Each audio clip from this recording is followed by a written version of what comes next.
бұрын бізде саясатта 2008 жылдары ақталған кезден бастап біздің мен Қызылорда облысынамын, сіздерге ақша төленді. Менің бірақ бір атам әліге дейін табылмай жатыр. Соның тарихын таба алмай жатыр. Ақша төленді. Қызылорда облысында репрессияға ұшырағандар.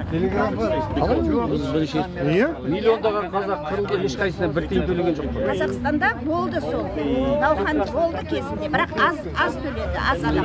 Қанша ақша төледі? Атамыздың қайда жерленгенін айтпай отыр. Осы теңге ауысқан кездері 2 миллионнан төледі ғой деймін. Мен точно есімде жоқ, бір кісілердің алғанын білемін, семьялар. Өйткені менің семьямда Шықанбаев Омар деген кісі, сол Қазақстанның астанасы Қызылорда болған кезде жұмыс жасаған, соны кезінде Сібірге аударған. Ол күміс қасығыменен пойыздың табанын кесіп қайтып келген, мен дәлелдеймін аға екенін деп. Үкіметтің затын құртты деп, екі есе дұшпан деп, ол кісіні қайтадан Сібірге аударып. Сол кісінің архивін мен әлі табамай жатырмын. Балдары Украинада, Қырымда шашырап жүр. Таппайсыз, потому что Путин өлмей ол таппайсыз. Сол кісілерге мен алып бергім келген балдарына, сол 2 миллион.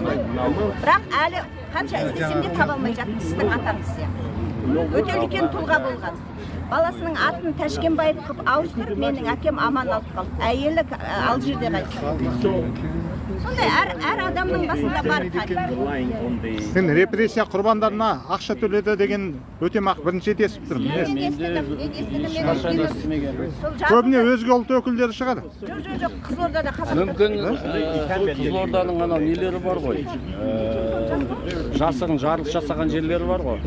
Сол жердің адамдарына бірдеме төлеген шығар.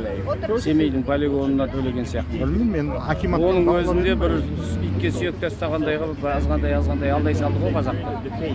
Ал жаппай ондай ешқандай компенсация ешкімге төленген жоқ осылар.